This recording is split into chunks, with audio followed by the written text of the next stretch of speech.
록스디, 지백이 이끄는 록스 해적단. 불과 2년이라는 짧은 시간 동안 그야말로 온 세상을 뒤흔들며 셀 수 없는 악행을 저질렀죠. 마침내 세계 정부가 이 괴물들의 목에 걸맞은 현상금을 걸어야 할 때가 왔습니다. 이미 록스디, 지백은 성지 마리조아를 공격해 이미 존재를 알게 됐고 다섯왕을 납치했으며 해군 대장을 살해하고 심지어 야루루 왕과 함께 반경 5km를 날려버리는 대격변까지 일으켰습니다. 그 순간 수많은 천룡인과 재산이 사라졌음이 분명합니다. 1155화에서 록스디, 지백의 현상금이 공표되었지만 구체적인 액수는 아직 베일에 쌓여있지요. 그리고 이제 1158화에서는 흰수염, 시키, 빅맘 등 다른 멤버들의 현상금까지 천정부지로 치솟을 것으로 보이며 세계정부의 심기를 건드린 야루루 왕에게도 현상금이 걸릴지 모릅니다. 원피스 팬 여러분, 안녕하세요. 이야기 총집합 채널에 오신 것을 환영합니다. 오늘 저는 곧 공개될 원피스 1158화, 그야말로 엄청난 파장을 몰고 올 챕터에서 등장할 가능성들을 예측해보려 합니다. 먼저 늘 그렇듯이 오다 작가님이 살짝 공개한 야마토의 순례 여행 이야기부터 시작하죠. 하지만 팬 여러분께는 약간의 희소식이 될 수도 있겠습니다. 아시다시피 야마토는 와노쿠니 편이 끝난 직후 밀짚모자 일당에 바로 합류하지 않았습니다. 대신 코즈키 오덴이 바다로 나가기 전 그의 여정을 본받아 고향에 대해 더 깊이 알아보고자 와노쿠니에 남기로 결정했죠. 야마토는 오덴처럼 살고 싶다는 의지를 내비쳤는데 여기에는 바다로 떠나기 전 와노쿠니를 먼저 탐험하는 것도 포함되어 있었습니다. 아직 공식적인 정보는 없지만 그녀는 오뎅의 발자취를 따라 쿠리, 하쿠마이, 링고, 우동, 키비 또는 꽃의 도읍을 여행하고 있을 가능성이 큽니다. 작중 시간이 1057화 이후 불과 몇 달밖에 흐르지 않았다는 점을 고려하면 야마토는 여정의 절반 정도를 마쳤을 겁니다. 즉, 1158화에서도 야마토의 와노쿠니 순례는 계속될 것입니다. 하지만 엘바프 편처럼 와노쿠니의 시간이 외부보다 느리게 흐른다면 그녀는 생각보다 빨리 이 여정을 마칠 수도 있습니다. 여정이 끝나면 그녀는 루피를 찾아 바다로 나설 것이며 이는 오뎅의 의지를 잇고 루피와의 인연을 완성하며 자유라는 꿈을 실현하는 길이 될 겁니다. 이제 1158화의 하이라이트로 넘어가 보겠습니다. 이번 챕터는 1157화의 몇몇 장면에서 자연스럽게 이어질 겁니다. 록스디, 지백이 이끄는 록스 해적단은 결성된 지 불과 2년 만에 전 세계에서 수많은 범죄를 저질렀습니다. 그 엄청난 영향력 때문에 나레이터는 이 시대를 록스의 시대라고 불렀죠. 이는 그들이 단순히 강할 뿐만 아니라 그 명성이 걷잡을 수 없이 퍼져나가 후대의 해적들에게까지 지대한 영향을 미쳤다는 뜻입니다. 그 결과 세계정부는 록스 해적단 멤버 누구의 목에든 막대한 현상금을 내걸게 됩니다. 원피스 세계에서 현상금은 해적의 자부심 그 자체죠.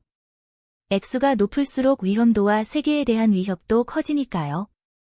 이 공식은 록스디, 지백과 그의 해적단에게 정확히 들어맞는 이야기입니다. 그렇기에 1158화는 세계정부가 록스디, 지백뿐만 아니라 록스 해적단의 모든 멤버에 대한 새로운 현상금을 공표하는 그야말로 현상금 파티가 펼쳐지는 순간이 될 가능성이 높습니다. 그리고 당연히 현상금은 각 멤버의 위상에 걸맞게 책정될 겁니다. 록스디, 지백은 선장이자 모든 약탈과 파괴를 지시하는 총책임자입니다. 그는 이미 해군 대장을 제거하고 성지를 공격했죠. 이제는 흰수염, 시키, 빅맘, 글로리오사 같은 괴물들을 휘하에 두었으니 그의 현상금은 그 당시 최고액으로 폭등했을 겁니다. 왜 제가 그 당시 최고액이라고 확신하는지 그 근거를 한번 파헤쳐 보겠습니다. 록스디, 지백은 평범한 해적이 아니라 문자 그대로의 테러리스트였습니다. 그는 그 누구도 두려워하지 않았죠. 록스 해적단의 선장이 되기 전부터 그는 세계정부에 정면으로 선전포고를 했고 심지어 전례 없던 일인 이미 존재까지 알고 있었습니다. 현재 그와 가장 비슷한 인물은 바로 몽키 디 드래곤입니다. 그는 몽키 디 가프의 아들이자 사왕 몽키 디 루피의 아버지이며 세계정부의 가장 위험한 혁명가죠. 그는 세계정부와 그 동맹국들의 압제에 맞서는 혁명군을 이끌고 있습니다. 그래서 사람들이 몽키 디 드래곤을 세계 최악의 범죄자이자 세상에서 가장 위험한 남자라고 부르는 겁니다. 하지만 드래곤은 이상을 전파하고 세력을 모으기 위해 주로 은밀하게 활동했습니다. 반면 록스는 아무 세력도 없던 시절의 성지에 직접 쳐들어가 세계의 왕, 임과 단판을 지으려 했습니다. 이상과 행동 방식은 다르지만 두 사람 모두 세계 정부의 정면으로 칼을 겨눴다는 공통점이 있습니다. 다음은 힘과 세력의 규모입니다. 드래곤의 힘은 여전히 원피스 팬덤 최대의 미스터리 중 하나죠. 그가 나타날 때마다 폭풍이 몰아친다는 것 정도만 알려져 있습니다. 진실이 어떻든 세라핌, 칠무해, 사황 같은 현 시대 최강자들과 비교해볼 때 드래곤이 상상을 초월하는 힘을 가졌다는 것은 분명합니다. 그는 막강한 권력과 함께 사보, 엠포리오 이반코프, 바솔로뮤 쿠마, 이나즈마 같은 강력한 동지들을 거느리고 있습니다. 몽키 드래곤이 세계 정부에 의해 가장 위험한 인물로 여겨지는 이유는 개인의 힘 때문만이 아닙니다. 현 지배 체제의 근간을 직접적으로 위협하는 여러 요인들 때문이죠.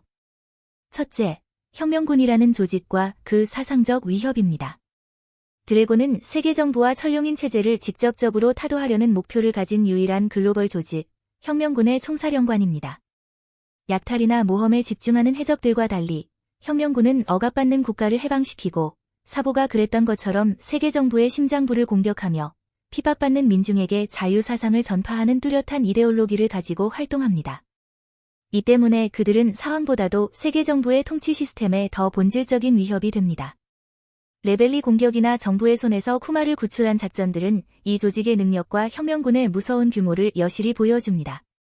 또한 드래곤은 과거 해군이었기에 세계 정부의 운영 구조, 약점, 비밀들을 꿰뚫고 있을 겁니다. 이는 그가 핵심적인 약점을 찌를 수 있게 해주죠. 오하라 버스터 콜과 골디, 로저의 처형식의 모습을 드러낸 것은 그가 공백의 100년과 같은 숨겨진 역사에 대해 깊이 이해하고 있음을 암시합니다. 세계 정부는 드래곤이 고대 왕국의 진실과 이미 불사를 꺾을 방법을 알게 될까 봐 극도로 경계하고 있을 겁니다. 이처럼 비록 방향성은 다르지만 몽키 드래곤과 록스 지벳 모두 세계 정부를 타도하고 천룡인을 끌어내리려 한다는 점에서 이미 수백 년간 쌓아올린 제국을 직접적으로 뒤흔들고 있습니다. 그 목표를 고려하면 현 시대의 가장 위험한 남자가 드래곤이라면 과거의 그 칭호는 단연코 록스 지백의 것이었을 겁니다. 이러한 이유들로 세상에서 가장 위험한 남자로 불리는 드래곤의 현상금은 단 한 번도 공개된 적이 없습니다. 이는 그의 위협 수준이 다른 범죄자들의 차원을 넘어선다는 것을 암시하는 듯합니다. 현재 원피스 세계에서 몽키 드래곤은 억압받는 이들에게 자유와 희망의 상징입니다. 그의 영향력으로 많은 국가들이 혁명에 동참하며 세계 정부와 천룡인의 지배력은 서서히 약화되고 있죠. 이것이 의미하는 바는 무엇일까요? 드래곤은 이미 지배하는 세계 정부의 새 기둥인 군사력, 혁명군 조직, 정당성, 부패 폭로, 그리고 이데올로기, 대안 제시 모두를 공격하고 있다는 것입니다. 이 때문에 정부는 그를 막기 위해 막대한 자원을 쏟아붓고 있지만 번번이 실패하고 있죠. 드래곤의 현상금은 아직 공개되지 않았지만 만약 이 액수가 사왕보다 낮다고 생각한다면 그건 큰 오산입니다. 혁명군 2인자인 사보와 비교해보죠. 과거 드레스로자 사건 이후 공개된 사보의 현상금은 6억 200만 벨이었습니다. 하지만 그건 아주 오래전 이야기입니다. 그 이후 레벨리 사건 같은 더 충격적인 사건들을 겪었으니 새로운 현상금은 아직 공개되지 않았죠. 아마 그의 현상금은 15억 베리를 훌쩍 넘었을 겁니다. 그는 레벨리를 공격했고 임과 오로성과 싸웠으며 그들이 수백 년간 숨겨온 세계의 왕의 존재에 대한 모든 진실을 알게 되었습니다. 당시 임은 경로하며 즉시 그를 제거하라고 명령했죠. 만약 사보가 살아있다는 걸 알게 된다면 현상금은 상상을 초월할 겁니다. 그리고 당연히 이 모든 성지 공격의 배후에 있는 최고 지도자 몽키 드래곤의 현상금은 그보다 몇 배는 더 높아야 마땅합니다. 다시 록스 지백으로 돌아와서 1157화는 그와 록스 해적단이 결성 2년 만에 저지른 죄악들을 낱낱이 나열했습니다. 이것은 더 이상 평범한 해적단이 아니라 온 세상을 파괴하고 약탈하는 반란의 시대를 연 것입니다. 흰 수염이 배 안에 스파이가 있다고 의심했고 그 스파이가 아무리 정보를 외부로 빼돌려 해군이 제때 도착하게 만들었어도 록스 지백에게 그들은 그저 성가신 파리에 불과했습니다. 이 전설적인 해적단의 부상을 막기에는 역부족이었죠. 록스 지백의 위험성에 대해 말하자면 그는 수많은 해적들이 모여드는 무법지대 하치노스의 지배자였습니다. 그들은 세계 정부가 관리하는 모든 땅을 위협하는 무법자 집단이었죠. 우리가 본 것처럼 한 해적이 샤키가 이곳에 머물 수 있게 해달라고 록스디 지백에게 고개를 숙여야 했다는 것만 봐도 그의 위세가 얼마나 엄청났는지 알 수 있습니다. 이런 수준을 고려하면 록스디 지백은 현 시대의 사황과 동급이라고 볼 수 있습니다. 하지만 록스의 목표는 그렇게 단순하지 않았습니다. 보셨다시피 록스디 지백은 세계의 왕이 되겠다는 개인적인 야망을 품은 해적이었습니다. 그는 무작정 불에 뛰어드는 불나방이 아니었고 나레이터가 분명히 말했듯이 자신이 무엇을 할 수 있고 없는지를 정확히 아는 인물이었습니다. 그는 성지 깊숙이 침투해 꽃의 방에 도달했고 이미 면전에서 거만하게 앉아 그와 거래를 시도했습니다. 거래가 뜻대로 되지 않자 그는 상처 하나 없이 그곳을 빠져나와 해군 대장 하나를 처리하고 정의의 문을 부수고 성지의 보물과 배를 약탈한 뒤 유유히 사라졌습니다. 이때 록스디 지백의 현상금이 공개되었는데 비록 정확한 액수는 나오지 않았지만 제 생각에는 약 20억에서 30억 베리 사이에 있었을 겁니다. 록스가 주는 위협은 직접적인 파괴와 혼돈 그 자체입니다. 그는 성지 마리조아 공격처럼 정부의 권력 기반을 집중적으로 공격하고 대규모 학살과 혼란을 야기했습니다. 그의 목표는 힘과 공포를 통한 지배였죠. 정리하자면 이렇습니다. 록스디 지백은 세계 정부에 선전포고했다는 점에서 몽키디 드래곤과 비슷한 위험도를 가집니다. 하지만 드래곤이 자유라는 이상을 가진 혁명가라면 지백은 지배를 위해 파괴를 일삼는 테러리스트에 가깝습니다. 현실적인 위협 수준만 놓고 본다면 록스디 지백이 몽키디 드래곤보다 한 수 위입니다. 다른 측면에서 록스는 모든 곳을 약탈하고 파괴하며 하치노스를 거점으로 세계 최대 규모의 세력을 구축한 해적입니다. 다시 말해 록스디 지백은 현 시대의 혁명군과 사황을 합쳐놓은 듯한 그야말로 복합적인 위협 그 자체였던 셈입니다. 따라서 현상금을 예측해보자면 록스디 지백은 20억대 후반에서 30억에 가까운 금액, 그 아래로 흰수염, 시키는 10억대 중후반에서 20억에 가까운 금액, 그 다음으로 빅맘, 은도끼, 그리고 전 쿠자 해적단 선장 글로리오사 같은 인물들은 수억에서 10억대 초반에 위치할 것입니다. 이 금액들은 현재의 해적왕이나 사왕들이 달성한 현상금보다는 전반적으로 낮아 보입니다. 하지만 여러분, 40년 전의 화폐 가치는 지금과 많이 다르다는 점, 즉 인플레이션을 감안해야 합니다. 그렇기에 당시 록스 해적단에게 그 정도 금액은 매우 합리적입니다. 훗날 흰수염, 카이도, 빅맘 같은 멤버들이 독립하여 자신들의 시대를 열면서 현상금은 더욱 치솟았고 그것이 그들이 사왕이 될 수 있었던 이유입니다. 1158화에 등장할 또 다른 디테일은 록스디 지백과 그 멤버들의 현상금이 공표되는 동시에 야루루 왕에게도 현상금이 걸릴 것이라는 점입니다. 1157화에서 야루루 왕은 과거 엘바프가 굶주렸을 때 도와주었던 한 국가의 국민들을 구하기 위해 세계정부 사람들에게 맞섰습니다. 비록 세계정부 가입을 간절히 원했고 그들의 신뢰를 얻기 위해 이전까지는 매우 협조적이었지만 이 행동은 그들의 심기를 정면으로 건드린 셈입니다. 원피스에서 현상금이 걸리는 이유들을 생각해보면 포네그리프나 공백의 백년 같은 금지된 지식을 연구하거나 세계정부나 천룡인에게 대항하거나 해적이 아니더라도 안보를 위협하는 경우 등이 있습니다. 즉, 야루루 왕이 비록 해적은 아니지만 이미 세계정부 사람들에게 대항했으니 그들이 그에게 현상금을 거는 것도 전혀 이상한 일이 아닙니다. 그래서 저는 그의 현상금이 10억대 중후반에서 20억에 가까운 금액이 될 것이라고 추측합니다. 다음으로 1158화에서 일어날 수 있는 또 다른 전개입니다.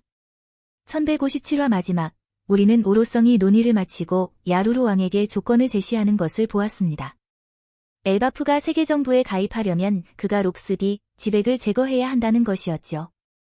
오로성은 록스디 지백을 제거할 계획을 세웠고 야루루 왕은 그들이 이용하려는 무기인 셈입니다. 이는 다섯 늙은 여우들의 매우 교활한 선택입니다. 왜냐하면 현 시점에서 록스디 지백과 대등하게 싸울 수 있는 힘을 가진 인물은 야루루 왕뿐이라고 여겨지기 때문입니다. 그 순간 야루루 왕은 자신의 백성들에게 풍요롭고 행복한 삶을 주기 위해 엘바프의 정부 가입을 원했지만 동시에 록스의 해적 세력과 척을 지고 싶지도 않았을 겁니다. 현명한 결정을 내리지 못한다면 야루루 왕과 엘바프 모두에게 파멸적인 결과가 닥칠 것이 분명합니다. 따라서 1158화에서는 이 절체절명의 상황 앞에서 야루루 왕이 어떤 선택을 할지 그 고뇌의 과정이 그려질 가능성이 높습니다. 원피스 1158화 당시 가장 위험한 해적인 록스디, 지백을 제거하고 세계정부 가입이라는 황금 티켓을 손에 넣으라는 메시지가 야루루 왕에게 전달될 것입니다. 달콤한 제안처럼 들리지만 그 늙은 여우들을 누가 믿겠습니까? 엘바프의 긍지를 지닌 머리가 단지 크기만 한 게 아닌 야루루 왕의 결정은 분명 미래의 거대한 분기점이 될 것입니다. 하지만 아직 불분명한 점이 너무 많습니다. 이 절체절명의 상황에서 야루루 왕이 선택할 수 있는 길은 크게 세 가지로 보입니다. 첫 번째 가설, 야루루는 단칼에 거절한다. 나는 꼭두각시가 되기 싫다. 그는 악의 도구가 되기를 원치 않을 겁니다. 록스 역시 선한 인물은 아니지만 과거에 록스가 야루루가 성지를 탈출하도록 도왔기 때문에 그는 분명 그 은혜를 기억하고 있을 겁니다. 엘바프인들은 긍지와 불굴의 전사 정신으로 유명합니다. 그들의 지도자인 야루루 왕 역시 보통 인물이 아니죠. 오로성의 요구는 단순한 제안이 아니라 엘바프를 통제하려는 함정입니다. 야루루는 이 계략을 간파하고 만약 자신이 록스를 죽이면 엘바프는 세계정부에 종속되어 자유와 명예를 모두 잃게 될 것이라는 점을 알 수 있습니다. 거인족의 바위 같은 성격으로 야루루는 고맙지만 내 일은 내가 알아서 처리한다 는 식으로 단호하게 거절할 수 있습니다. 역사적으로 엘바프는 어떤 세력에도 굴복하지 않는 독립국가였습니다. 야루루가 오로성의 하수인이 되는 것은 그들의 문화에 정면으로 위배됩니다. 만약 야루루가 거절한다면 오로성은 엘바프를 위협하거나 압박하는 등 비열한 수단을 쓸 수 있습니다. 따라서 야루루 왕이 이 요구를 거절하기는 매우 어려울 것입니다. 그래서 우리는 두 번째 가설로 넘어가 보겠습니다. 야루루는 동의하지만 자신만의 계획이 있다. 야루루가 오로성의 제안에 동의하는 척하면서 사실은 더 큰 그림을 그리는 전략적인 수를 두는 거죠. 지혜와 비전을 모두 갖춘 왕으로서 야루루는 지금 세계정부와 정면으로 맞서는 것이 현명하지 않다는 것을 압니다. 특히 그들이 막강한 힘을 쥐고 있을 때는 더욱 그렇죠. 대신 그는 오로성으로부터 정보나 이익을 얻기 위해 협력하는 척하면서 조용히 엘바프의 반격 계획을 준비할 수 있습니다. 왜 이것이 논리적인 가설일까요? 이전 챕터들에서 오다는 엘바프가 오하라의 도서관 축소판 같은 고대 지식의 보고를 가지고 있음을 암시했습니다. 야루루는 엘바프를 지키기 위해 세계정부의 비밀에 접근하는 것을 목표로 삼고 있을 수 있습니다. 우리가 미래에 보았듯이 엘바프는 결국 세계정부에 가입하지 않았고 이로 인해 신의 기사단과 이미 진압하러 오게 됩니다. 그리고 피거랜드 갈링성이 이곳에 도서관과 학교가 있는 것을 보고 얼마나 불쾌해했는지 잊지 마십시오. 그는 엘바프인들이 미친 듯이 싸우고 정부의 용병처럼 일해야 마땅하다고 분개했습니다. 만약 야루루 왕이 오로성을 상대로 기만 작전을 펼쳤다면 엘바프의 현재 상황과 매우 잘 맞아떨어집니다. 이 가설의 흐름대로라면 1157화는 다음과 같이 전개될 것입니다. 야루루 왕은 록스디, 지백을 죽이는데 동의합니다. 지백이 알든 모르든 두 사람 사이에 싸움이 벌어질 겁니다. 야루루는 일부러 록스에게 패배하고 자신의 뿔을 부러뜨려 오로성에게 자신이 록스에게 졌으며 더 이상 정부의 도구가 될 수 없다는 것을 믿게 만들 것입니다. 하지만 이것만으로는 부족합니다. 세 번째 가설로 넘어가 보죠. 야루루는 망설이다가 비극을 맞는다.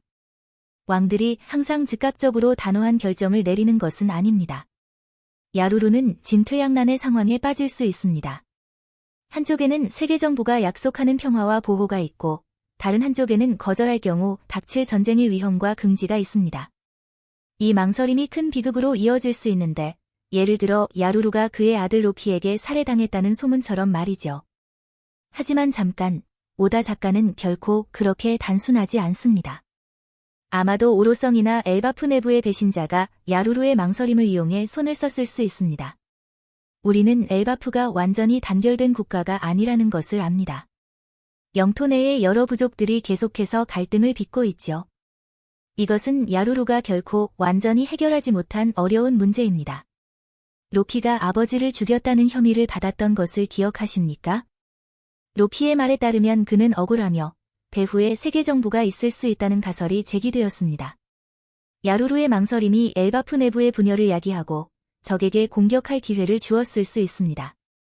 갓벨리 사건 역시 세계 정부가 천룡인을 미끼로 쓰는 등 비열한 수를 서슴지 않는다는 것을 보여줍니다.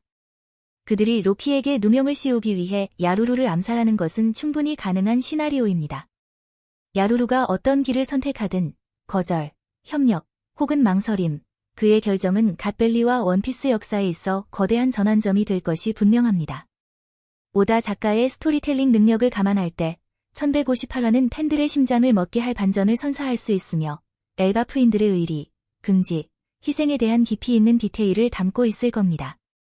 개인적으로 저는 야루루가 자신만의 계획이 있다는 가설에 기웁니다. 거인족의 왕이 오로성 앞에서 그렇게 순진할 리가 없으니까요. 마지막으로 1158화에서는 한두 가지 새로운 장면이 등장할 것입니다. 오다 작가의 스토리 전개 방식을 보면 다음 챕터는 보통 이전 챕터의 일부 장면에 새로운 디테일을 더하는 식으로 이어집니다. 예를 들어 1156화에서 샤키, 글로리오사 같은 인물들이 소개되었다면 1157화에서는 샤키가 발을 열고 은도끼와 글로리오사가 록스 해적단에 합류하는 등 그들의 구체적인 행동을 볼 수 있었습니다. 그리고 록스 해적단이 이상을 내세웠다면 다음 챕터에서는 그들이 행동에 나섰죠. 따라서 1158화에서는 제가 분석한 디테일들, 즉 록스 해적단과 야루루 왕의 현상금, 그리고 오로성의 조건에 대한 야루루 왕의 응답 같은 장면들이 등장할 것이라 생각합니다. 만약 이 회상이 모두 갓벨리 사건과 관련이 있다면 로저 해적단과 신의 기사단을 빼놓을 수 없습니다. 그래서 제가 예측하는 1158화의 새로운 장면은 바로 로저 해적단의 등장입니다. 골디, 로저는 샤키를 찾아 해적단을 이끌고 갈 것입니다.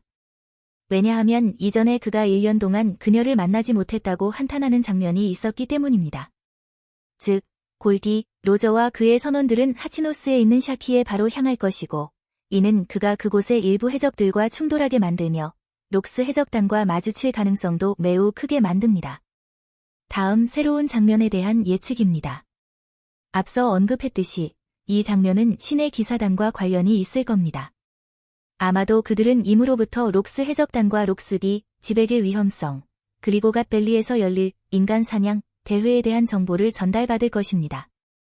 1158화는 이전에 제대로 공개되지 않았던 신의 계곡, 갓벨리에서 벌어질 거대한 전투들의 서막이 될 것입니다. 네, 오늘 영상 시청해주신 모든 분들께 감사드립니다. 재미있으셨다면 좋아요, 공유, 그리고 구독으로 저를 응원해주세요. 여러분은 어떻게 생각하시나요? 댓글로 여러분의 예상을 자유롭게 남겨주세요.